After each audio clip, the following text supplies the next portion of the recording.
Welcome to my new calculus channel. My name is John Gabriel. Today I'm going to talk about logic, and I'm going to focus on a particular work called the Tractatus, which was written by Ludwig Wittgenstein. You can read up about him on the internet and learn a little bit about his life story, etc.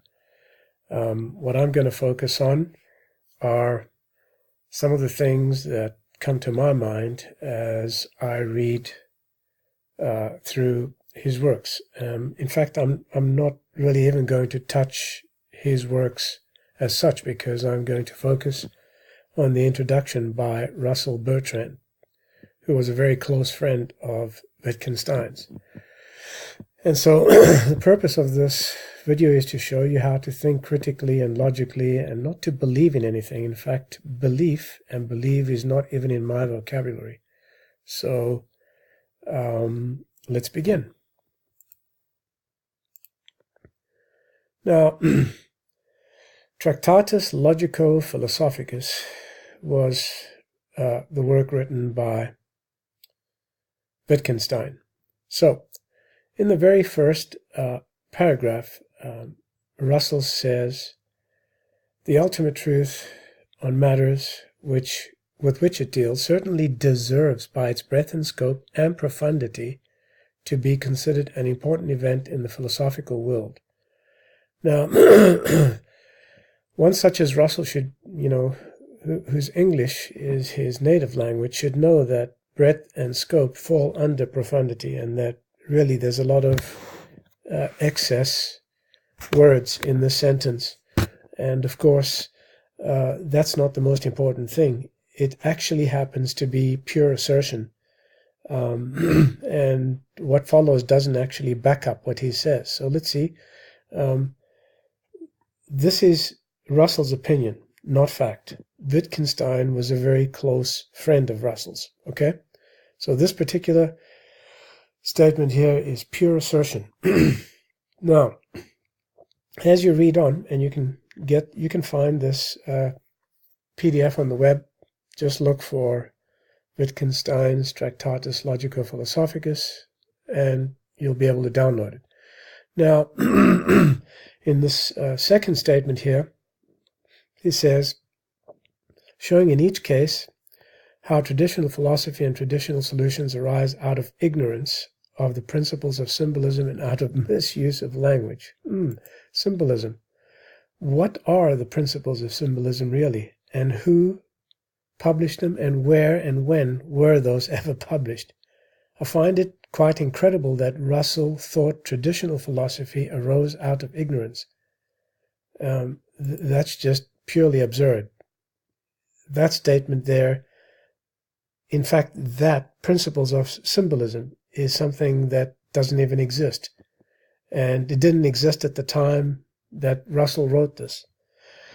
Excuse me. And then we continue on, and the next thing that I found quite strange is this. He says, in the part of his theory which deals with symbolism, he is concerned with the conditions which would have to be fulfilled by a logically perfect language.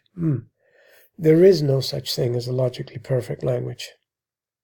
The closest to perfect language was ancient Greek, and it wasn't perfect.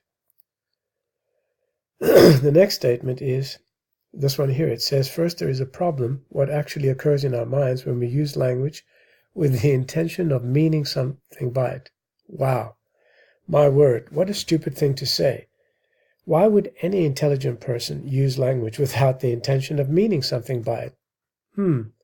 Language is all about meaning, isn't it? Okay, and then Russell uses the word epistemology. I don't think he really quite knows what it means. It's translated as a theory of knowledge, but episti in Greek means to know, or science. Okay, so there's a lot of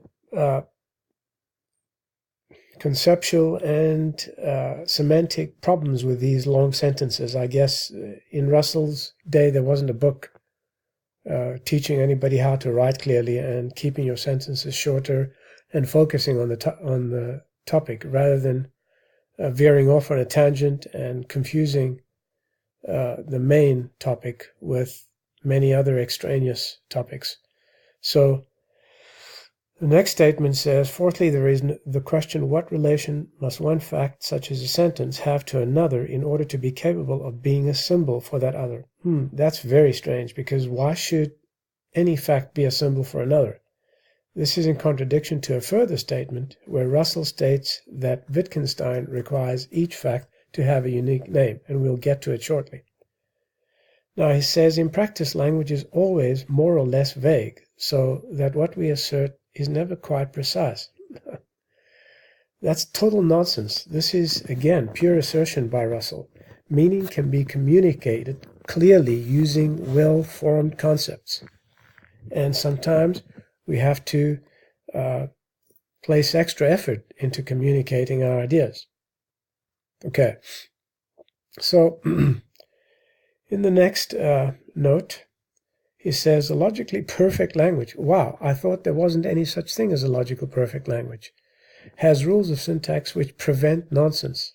Well, and has single symbols which always have a definite and unique meaning. Well, it's pretty strange how Russell knew what is a logically perfect language when there is no such thing as a logically perfect language.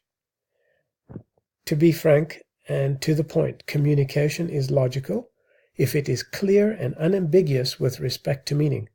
That's exactly what defines perfect language. Okay? In other words, there is no doubt about what you mean when you write or say something.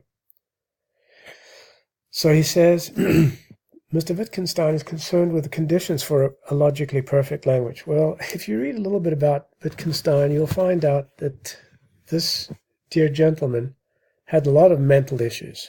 Okay? And he didn't exactly live a normal life. And that's not to say that he wasn't intelligent. I mean, he did say many things and write many things that had value. But I'm not going to go into that now. I'm actually criticizing his Tractatus. Not that any language is logically perfect. Again, so another contradiction and a retraction and a contradiction. We're going around in circles here. Or that we believe ourselves capable here and now of constructing a logically perfect language. Hello, Mr. Russell. That is what Russell was attempting to do. But that the whole function of language is to have meaning. You're getting it now. Okay, so, and here Russell contradicts himself yet again. And he says, and it only fulfills this function in proportion as it approaches to the ideal language which we postulate. Well, firstly, language is not postulated and it doesn't change. So how can it approach something ideal, right? And what is ideal? This sentence is just verbal diarrhea. I can't understand how someone could read this stuff and be convinced that it has value. It's just total nonsense. The essential business of language is to assert or deny facts. Wrong. The essential business of language is to communicate. After you've communicated something clearly, then you can discuss what is fact and what is not fact. And that is the main purpose of language. In fact, it may have nothing to do with a fact at all. Given the syntax of a language, the meaning of a sentence is determinate as soon as the meaning of the component words is known.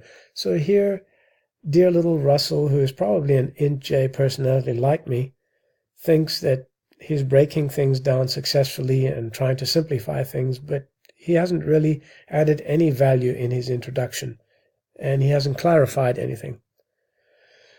The first requisite of an ideal language would be that there should be one name for every symbol and never the same name for two different symbols. Wow. And how modern academics have strayed from this approach. Well, you'll see that not only have they equated convergent sequences to their limits, but they have definitions which do not have definitions. For example, a set. What on earth is a set? It has no definition. A name is a simple symbol in the sense that it has no parts which are themselves symbols. a name defines or identifies an object. That is why we call certain words nouns. I wonder if Russell was aware of this. And then he says, in a logically perfect language. Wow, for somebody who's just said there is no such thing, how can one even know? How can one even know? Yes?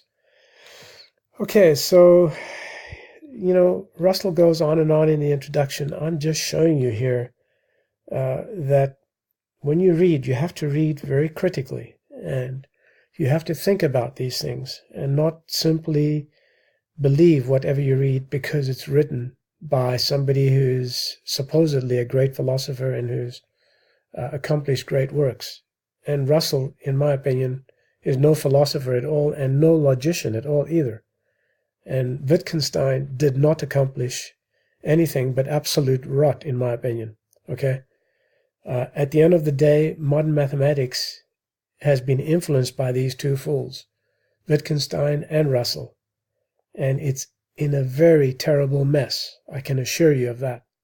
And don't take my assurance.